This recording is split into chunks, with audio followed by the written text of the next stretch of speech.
ನಮಸ್ಕಾರ. ರಿವ್ಯೂ ಚಾನಲ್ಗೆ ಸ್ವಾಗತ. ನಾನು ಸೌಖ್ಯ ಗಾಂವ್ಕರ್. ಇದೇನು ಮಾಡಿಬಿಟ್ರು CM DK ಶಿವಕುಮಾರ್. ಮುಖ್ಯಮಂತ್ರಿ ಚೇಂಜ್ ಆಗ್ತಾ ಇದ್ದ ಹಾಗೆ ರಾಜ್ಯದ ಜನರ ಆಕ್ರೋಶವೇ ಸಿಡ್ತಿದೆ. ಏನಕ್ಕೆ ಹಾಗಾದರೆ? ಈಗ DK ಶಿವಕುಮಾರ್ ಅವರು ಗ್ಯಾರಂಟಿ ಶಾಕ್ ಕೊಟ್ಟಿದ್ದಾರೆ. ಹೊಸದಾಗಿ ಅರ್ಜಿ ಸಲ್ಲಿಸಬೇಕು, ಅದೆಲ್ಲ ಗೊತ್ತು ನಿಮಗೆ, ಹಳೆ ಸುದ್ದಿ. ಈಗ ಒಂದು ವಾರದಿಂದ ಆಲ್ರೆಡಿ ಬೇಜಾರಾಗ್ತಾ ಇದೆ ಜನಕ್ಕೆ. ಏನೇ ನೀವು ಕಾನೂನು ಅಲ್ಲಿ ನಿಯಮ ಪಾಲನೆ ಆಗಿಲ್ಲ, ಅರ್ಹರಲ್ಲದವ್ರನ್ನ ತೆಗಿತಿದ್ದೀವಿ ಅಂದರೂ ಕೂಡ ಅರ್ಹರಾಗಿರೋರು ಕೂಡ ಟೆಕ್ನಿಕಲ್ ರೀಸನ್ಸಿಂದ ಔಟ್ ಆಗ್ತಿದ್ದಾರೆ ಅನ್ನುವ ಆಕ್ರೋಶ ಎಲ್ಲ ಸಿಡ್ದಿರೋ ನಡುವೆನೇ ಈಗ ಮತ್ತೊಂದು ಮಹತ್ವದ ಸುದ್ದಿ ಔಟ್ ಆಗಿದೆ. ಏನದು? ಸರ್ಕಾರ ಸೇರಿಸಿರೋ ಕಂಡೀಷನ್. ಇನ್ನು ಮುಂದೆ ಗೃಹಲಕ್ಷ್ಮಿ, ಗೃಹಜ್ಯೋತಿ, ಬೇರೆ ಬೇರೆ ಸ್ಕೀಮ್ಗಳನ್ನು ತಗೊಳ್ತಾ ಇದ್ರಲ್ವಾ, ಈಗ ಶಕ್ತಿ ಯೋಜನೆಗೂ ಕೂಡ ಕಾರ್ಡ್ ಎಲ್ಲ ಬರ್ತಾ ಇದೆ. ಅದೆಲ್ಲ ಫೇರ್ ಅದು, ಯಾಕಂದರೆ ರಾಜ್ಯದಲ್ಲಿರೋರ್ಗೆ ಅಷ್ಟೇ ಸಿಗಲಿ ಅನ್ನೋ ಕಾರಣಕ್ಕೆ ಅದು ಓಕೆ. ಬಟ್ ಗೃಹಲಕ್ಷ್ಮಿ, ಗೃಹಜ್ಯೋತಿಗೆ ಸಂಬಂಧಪಟ್ಟಂತೆ ಒಂದು ರೂಲ್ಸು ಹೊಸದಾಗಿ ಅಪ್ಲೈ ಆಗತ್ತೆ ಅನ್ನೋದು ಬಹಳ ಬೇಜಾರಕ್ಕೆ ಕಾರಣ ಆಗಿದೆ. ಮಹಿಳೆಯರು, ರಾಜ್ಯದ ಜನ, ಮತದಾರರು ತುಂಬ ಬೇಜಾರು ಮಾಡ್ಕೊಳ್ತಿದ್ದಾರೆ. ಈ ಖುಷಿಗೆ ನೀವು ಗ್ಯಾರಂಟಿ ಕಾರ್ಡ್ ಹಿಡ್ಕೊಂಡು ಬಂದು ನಮ್ಮ ಹತ್ರ ಓಟ್ ಹಾಕ್ಸ್ಕೊಂಡ್ರ, ಇದು ಅನ್ಯಾಯ ಅನ್ನುವಂಥ ಆಕ್ರೋಶ ಸಿಡಿದಿದೆ. ಅದರ ನಡುವೆ 16 ಲಕ್ಷ ಜನಕ್ಕೆ ಪಿಂಚಣಿ ಮಿಸ್. ಏನಿದು ಹಾಗಾದರೆ? ಇನ್ನು ಮುಂದೆ ಏನಾಗುತ್ತೆ? ಸರ್ಕಾರದ ಬೊಕ್ಕಸದಲ್ಲಿ ನಿಜಕ್ಕೂ ಕೂಡ ಹಣ ಇಲ್ಲದೆ DK ಶಿವಕುಮಾರ್ ಅವರು ಈ ರೀತಿ ಮಾಸ್ಟರ್ ಪ್ಲ್ಯಾನ್ ಮಾಡಿದ್ದಾರಾ? ಒನ್ ಬೈ ಒನ್ ಡೀಟೇಲ್ಸ್ ಇಡ್ತಾ ಹೋಗ್ತೀವಿ. ಮಿಸ್ ಮಾಡಿದೆ ನಮ್ಮ ಚಾನಲ್ನ ಸಬ್ಸ್ಕ್ರೈಬ್ ಮಾಡಿ. ಹಾಗೆ ನೀವೇನಾದರೂ ಫಸ್ಟ್ ಟೈಮ್ ನಮ್ಮ ಚಾನಲ್ ನೋಡ್ತಾ ಇದ್ದರೆ ಬೆಲ್ ಐಕಾನ್ ಕ್ಲಿಕ್ ಮಾಡೋದನ್ನು ಮರಿಬೇಡಿ. ಎಲ್ಲ ನಮ್ಮ ವಿಡಿಯೋ ಅಪ್ಡೇಟ್ಸ್, ನೋಟಿಫಿಕೇಷನ್ಸ್ ನಿಮ್ಮನ್ನು ತಲುಪತ್ತೆ. ಮೊದಲು ಗ್ಯಾರಂಟಿದು ನೋಡಿಬಿಡೋಣ. ಗ್ಯಾರಂಟಿಯಲ್ಲಿ ಈಗ ಹೊಸ ಕಂಡೀಷನನ್ನು ಸೇರ್ಪಡೆ ಮಾಡ್ತಾ ಇದೆ ಸರ್ಕಾರ. ಈಗ ಒಪ್ಪಿಗೆ ಕೊಟ್ಟಿದೆ ಈ ಕಂಡೀಷನ್ಗಳನ್ನು ಸೇರ್ಪಡೆ ಮಾಡೋದಕ್ಕೆ.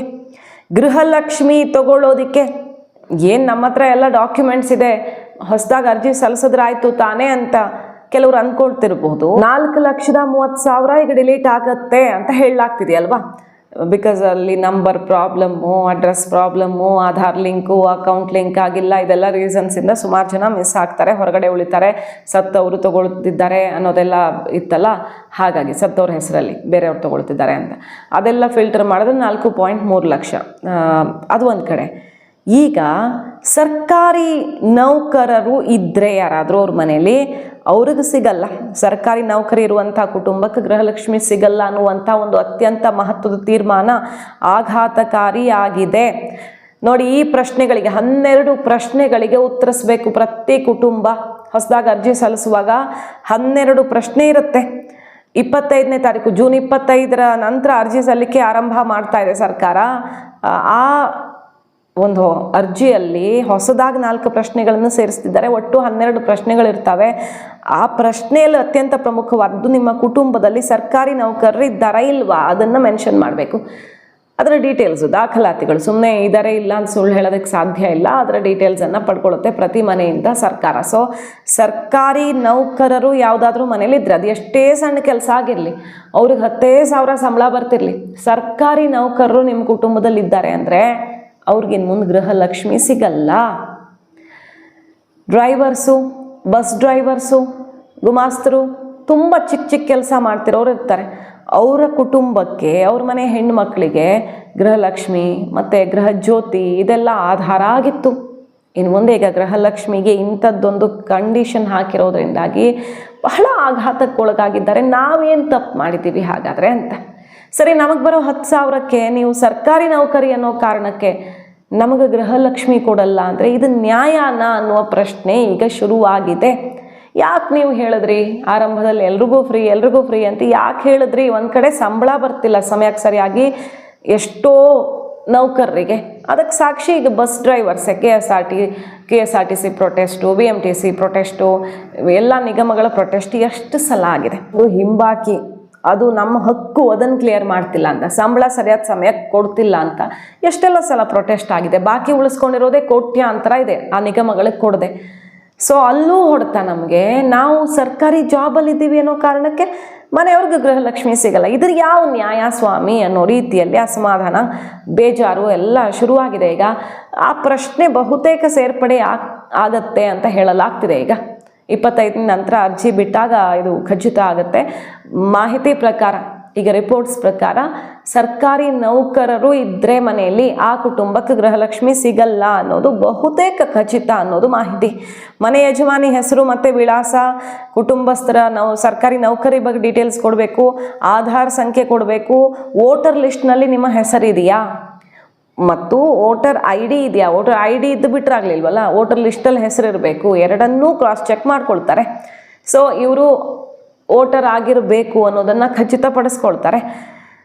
ಬ್ಯಾಂಕ್ ಖಾತೆ ಯಾವುದು ಮತ್ತು ಲಿಂಕ್ ಆಗಿದೆಯಾ, ಅಕೌಂಟ್ಗೆ ಆಧಾರ್ ಲಿಂಕ್ ಆಗಿದೆಯಾ ಇಲ್ವಾ, ಡೈರೆಕ್ಟಾಗಿ ಟ್ರಾನ್ಸ್ಫರ್ ಮಾಡೋದಕ್ಕೆ ಬೇಕಾದಂಥ ವ್ಯವಸ್ಥೆ ಏನೋ ಅದಿದೆಯಾ ಇಲ್ವಾ, IT GST ಪಾವತಿದಾರರ ಅದು ಓಕೆ. IT GST ಹಿಂದೆನೂ ಇತ್ತು, ಇವಾಗ ಅದ್ರ ಜೊತೆಗೆ ಸರ್ಕಾರಿ ನೌಕರಿದು ಕೂಡ ಬಂದಿರೋದು. ಈಗ IT ರಿಟರ್ನ್ಸ್ ಮಾಡ್ತಿದ್ದಾರೆ, GST ಇದೆ, ಮತ್ತು ಸಿಕ್ಕಾಪಟ್ಟೆ ದುಡ್ಡಿರೋರು ತಗೊಳ್ತಿದ್ದಾರೆ ಅಂದರೆ ಅದನ್ನೆಲ್ಲ ತೆಗೀಲಿ, ಅದು ಕರೆಕ್ಟು. ಅವ್ರಿಗೆ ಬೇಕಾಗಿಲ್ಲ, ಅವ್ರಿಗೆ ಬೇಡ ಅಂತ ಜನನೇ ಹೇಳ್ತಿದ್ರು. ಯಾಕೆ ಸುಮ್ಮನೆ ಎಲ್ರಿಗೂ ಕೊಡೋ ಕಾರಣಕ್ಕೆ ಸರ್ಕಾರಕ್ಕೆ ಹೊರೆ ಮಾಡಿಕೊಂಡು ಅಭಿವೃದ್ಧಿ ಸಮಸ್ಯೆ ಆಗ್ತಿದೆಯಲ್ಲ ಅಂತ, ಅದು ಓಕೆ.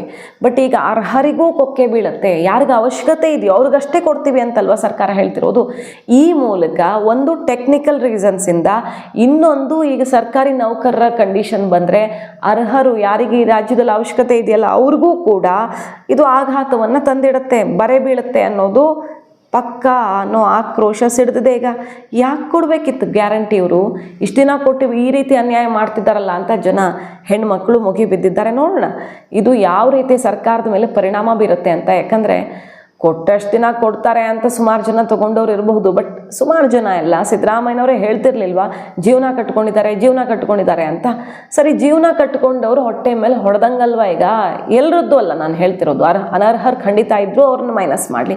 ಈಗ ಬೇರೆಯವ್ರಿಗೂ ಹೊಡ್ತಾ ಬೀಳುತ್ತಲ್ಲ. ಅದ್ರ ಜೊತೆಗೆ ನೋಡಿ, ಇನ್ನೊಂದು ಅತಿ ದೊಡ್ಡ ಆಘಾತ ಅಂದರೆ 16 ಲಕ್ಷ ಜನರ ಪಿಂಚಣಿ ಸ್ಥಗಿತ ಆಗಿಬಿಟ್ಟಿದೆ. 16 ಲಕ್ಷ ಜನರ ಪಿಂಚಣಿ ತುಂಬ ಇಂಪಾರ್ಟೆಂಟ್ ಇದು.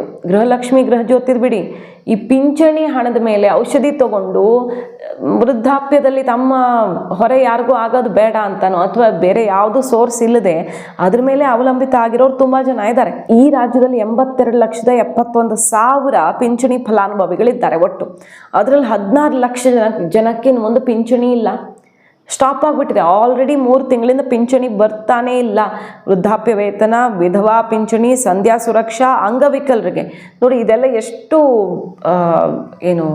ಕಷ್ಟದಲ್ಲಿರುವಂಥ ಜನ ಅಂತ. ವೃದ್ಧಾಪ್ಯ ವೇತನ ಅವ್ರಿಗೂ ತುಂಬ ಕಷ್ಟ ಇರುತ್ತೆ.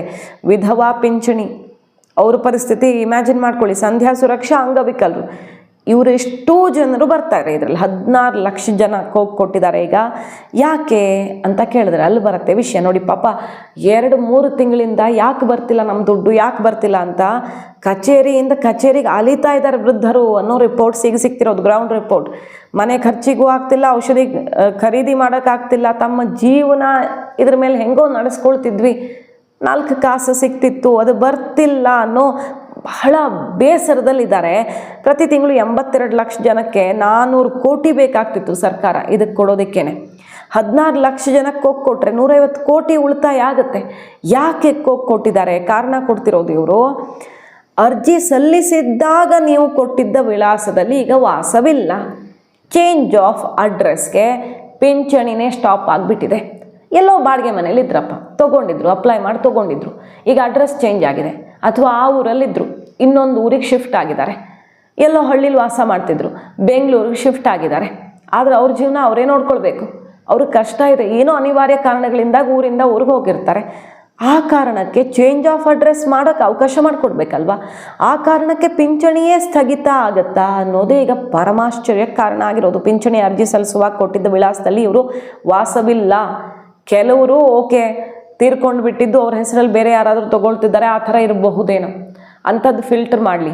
ಆದರೆ ಅಡ್ರೆಸ್ಸಲ್ಲಿ ವಾಸವಿಲ್ಲದ ಕಾರಣ ಅವರನ್ನು ಕೈ ಬಿಡುವ ಮುನ್ನ ವೈಜ್ಞಾನಿಕವಾಗಿ ಇದ್ರ ಬಗ್ಗೆ ಒಂದು ಅಧ್ಯಯನ ಆಗಬೇಕಿತ್ತಲ್ವ? ಯಾರಿಗೋ ಮಿಸ್ ಆಗಬಹುದು, ನಾಳೆ 10 ಜನರಲ್ಲಿ 2 ಇರಬಹುದಪ್ಪ, ವಾಸ ಇಲ್ಲ, ತೀರ್ಕೊಂಡೇ ಬಿಟ್ಟಿದ್ದಾರೆ, ಆದರೂ ತೊಗೊಳ್ತಿದ್ದಾರೆ ಅನ್ನೋ ಆಯಿತು. ಉಳಿದವರು 8 ಜನಕ್ಕೆ ಬೇಡ, 5 ಜನಕ್ಕೆ ಸಮಸ್ಯೆ ಆಗಬಹುದಲ್ವಾ? ಅದನ್ನು ಸರ್ಕಾರ ಯೋಚನೆ ಮಾಡ್ತಿಲ್ವಾ ಈಗ? ಹಾಗಾದರೆ ಮತ್ತು ಅದರ ಜೊತೆ ಆದಾಯ ಪ್ರಮಾಣ ಪತ್ರವನ್ನು ಸಲ್ಲಿಸಿಲ್ಲ ಅನ್ನೋ ಕಾರಣಕ್ಕೆ 45,853 ಜನಕ್ಕೆ ಪಿಂಚಣಿ ಸ್ಥಗಿತ ಮಾಡಿದ್ದಾರೆ. ಮೊದಲು ಯಾಕೆ ಕೊಡ್ತಿದ್ರು ಇವ್ರಿಗೆ? ಈಗ ಆದಾಯ ಪ್ರಮಾಣ ಪತ್ರ ಇಲ್ವಂತೆ, ಅದಕ್ಕೆ ಸ್ಥಗಿತ ಮಾಡಿದ್ದಾರಂತೆ. ಪರಿಶೀಲನೆ ವೇಳೆ ಸೂಕ್ತ ದಾಖಲೆ ಕೊಟ್ಟಿಲ್ಲ ಅನ್ನೋ ಕಾರಣಕ್ಕೆ ಸುಮಾರು 13 ಲಕ್ಷ ಜನರ ಪಿಂಚಣಿ ಸ್ಥಗಿತವಾಗಿದೆ. ಸರಿಯಾದ ದಾಖಲೆ ಕೊಡೋದಕ್ಕೆ ಸಮಯಾವಕಾಶ ಕೊಡಲಾಗಿದೆಯಾ? ಇನ್ನೂ ಇದ್ರ ಬಗ್ಗೆ ಸುಮಾರು ಪ್ರಶ್ನೆಗಳಿವೆ. ಬೆಳಗಾವಿ ಜಿಲ್ಲೆಯಲ್ಲೇ ಸುಮಾರು 1.5 ಲಕ್ಷ ಜನರ ಹೆಸರು ಡಿಲೀಟ್ ಆಗಿದೆ. ಮೈಸೂರಲ್ಲಿ 1 ಲಕ್ಷ, ರಾಯಚೂರಲ್ಲಿ 90,000, ದಾವಣಗೆರೆಯಲ್ಲಿ 95,000 ಈ ಥರ ಪಿಂಚಣಿ ಸ್ಥಗಿತ ಆಗಿದೆ. ಫಿಲ್ಟರ್ ಮಾಡಲಿ, ಅನವಶ್ಯಕವಾಗಿ ಯಾರಿಗೂ ಹೋಗ್ತಿತ್ತೋ ಅದನ್ನು ತೆಗಿಲಿ ಸರ್ಕಾರ. ಬಟ್ ಈ ಪ್ರಾಸೆಸ್ಸಲ್ಲಿ ಆಪರೇಷನ್ ಗ್ಯಾರಂಟಿ ಏನು ಮಾಡ್ತಿದೆಯಲ್ಲ ರಾಜ್ಯ ಸರ್ಕಾರ, ಡಿ.ಕೆ. ಶಿವಕುಮಾರ್ ಅವ್ರ ನೇತೃತ್ವದಲ್ಲಿ, ಅದರಲ್ಲಿ ಅರ್ಹರೂ ಕೂಡ ಹಲವಾರು ಬೇರೆ ಬೇರೆ ಕಾರಣಗಳಿಂದಾಗಿ ಔಟ್ ಆಗ್ತಿದ್ದಾರೆ. ಅದೇ ಆಕ್ರೋಶ ಈಗ ಸಿಡಿದಿರೋದು. ನಮ್ಮ ಹೊಟ್ಟೆ ಮೇಲೆ ಯಾಕೆ ಹೊಡಿತೀರಿ ಸ್ವಾಮಿ? ಕೊಡ್ತೀವಿ ಅಂತ ಮೊಗದು ಕೊಟ್ರಿ, ಈಗ ಕೊಡೋದು ಕೊಡ್ದಿದ್ದಂಗೆ ಆಗಿದೆ. ಪಿಂಚಣಿ, ವಿಧವಾ ವೇತನ ಇದೆಲ್ಲ ಮುಂಚೆನೂ ಬರ್ತಾ ಇದ್ದಿದ್ದಲ್ವಾ? ಗ್ಯಾರಂಟಿ ಬಿಟ್ಟು ಹಾಕಿ. ಇದು ನಮ್ಮ ಜೀವನಕ್ಕೆ ಬೇಸಿಕ್ ನೀಡು, ನಾವು ಎಲ್ಲಿಗೆ ಹೋಗೋಣ ಅಂತ ಕೇಳ್ತಿದ್ದಾರೆ. ಅದನ್ನು ಕೊಡ್ತಿಲ್ಲ ಈಗ ಸರ್ಕಾರ ಅನ್ನೋ ಆಕ್ರೋಶ. ಪಾಪ ಅನಾಥ ಮಕ್ಕಳು ಕೊಡುವಂಥ ದುಡ್ಡು ಅವ್ರಿಗೆ ದಿನಕ್ಕೆ 5 ರೂಪಾಯಿ 3 ರೂಪಾಯಿ ಲೆಕ್ಕದಲ್ಲಿ ಸಿಗತ್ತೆ. ಆ ದುಡ್ಡು ಎಷ್ಟೋ ತಿಂಗಳಿಂದ ಬಂದಿಲ್ಲ. BJP ಇದನ್ನು ಎತ್ಕೊಂಡಿತ್ತು.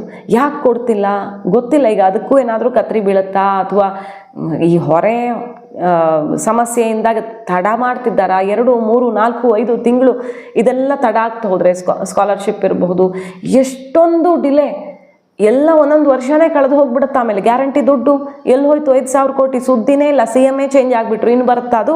2 ತಿಂಗಳದ ಗೃಹಲಕ್ಷ್ಮಿ ಎಗರಿಸಿದ್ದು. ಮಿನಿಸ್ಟ್ರು ಚೇಂಜ್ ಆದರೂ ಆಶ್ಚರ್ಯ ಇಲ್ಲ. ಗೃಹಲಕ್ಷ್ಮಿ ಕೊಡ್ತಾ ಇದ್ದಂಥ ಲಕ್ಷ್ಮೀ ಹೆಬ್ಬಾಳ್ಕರ್ ಅವರು ಇರ್ತಾರೋ ಇಲ್ವೋ ಗೊತ್ತಿಲ್ಲ. CM ಅಂತೂ ಚೇಂಜ್ ಆಗಿದ್ದಾರೆ. ಇನ್ನು ಯಾರನ್ನು ಕೇಳೋಣ ಆ ದುಡ್ಡನ್ನು? ನೋಡಿ, ಹಿಂಗೆ ಮಾಡ್ತಿದೆ ಸರ್ಕಾರ.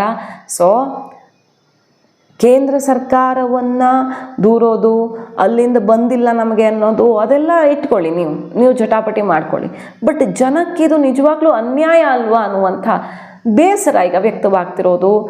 ಕೆಲವ್ರಿಗೆ ಆಸೆ ತೋರಿಸಿ ಅದ್ರ ಮೇಲೆ ಅವ್ರು ಏನೋ ಪ್ಲ್ಯಾನ್ ಮಾಡಿಕೊಂಡು ಈಗ ಕೈ ಕೊಟ್ಟಂಗೆ. ಕೆಲವ್ರು ಬೇಸಿಕ್ಕು ಇವ್ರು ಬಂದ ಮೇಲೆ ಶುರು ಮಾಡಿದ್ದಲ್ಲ, ಮುಂಚೆಯಿಂದ ಬರ್ತಿದ್ದಿದ್ದು ಈಗ ಮೈನಸ್ ಆದರೆ ನಾವು ಏನು ಮಾಡೋಣ ಈ ರಾಜ್ಯದಲ್ಲಿ ಅನ್ನುವಂಥ ಬೇಸರ ವ್ಯಕ್ತವಾಗ್ತದೆ. ಕಾದು ನೋಡೋಣ ಸರ್ಕಾರ ಇದಕ್ಕೆ ಮುಂದೆ ಯಾವ ರೀತಿ ರಿಯಾಕ್ಟ್ ಮಾಡುತ್ತೆ, ಜನ ಇದನ್ನು ಯಾವ ರೀತಿ ಸ್ವೀಕರಿಸ್ತಾರೆ ಅಂತ. ಮಾಹಿತಿ ಇಷ್ಟ ಆಗಿದ್ರೆ ಮಿಸ್ ಮಾಡಿದ್ರೆ ನಮ್ಮ ಚಾನಲ್ನ ಸಬ್ಸ್ಕ್ರೈಬ್ ಮಾಡಿ. ಹಾಗೆ ಈ ಬೆಳವಣಿಗೆ ಬಗ್ಗೆ ನಿಮ್ಮ ಅಭಿಪ್ರಾಯ ಏನು? ಈ ರೀತಿ ಫಿಲ್ಟರ್ ಮಾಡ್ತಿರೋದು ಒಳ್ಳೆಯದಾ ಕೆಟ್ಟದ್ದ? ಒಳ್ಳೆಯ ಉದ್ದೇಶಕ್ಕೆ ಅಂತ ಸರ್ಕಾರ ಹೇಳ್ಕೊಳ್ತಿದೆ. ಖಂಡಿತ ಒಳ್ಳೆಯ ಉದ್ದೇಶನೂ ಇದೆ. ಆದರೆ ಪೂರ್ತಿ ಇದು ಒಂದು ಆ್ಯಂಗಲಿಂದ ನೋಡಬೇಕಾ, ಇನ್ನೊಂದು ಆ್ಯಂಗಲ್ ಇದೆಯಾ? ಇದಕ್ಕೆ ಯೋಚನೆ ಮಾಡಬೇಕಿದೆ.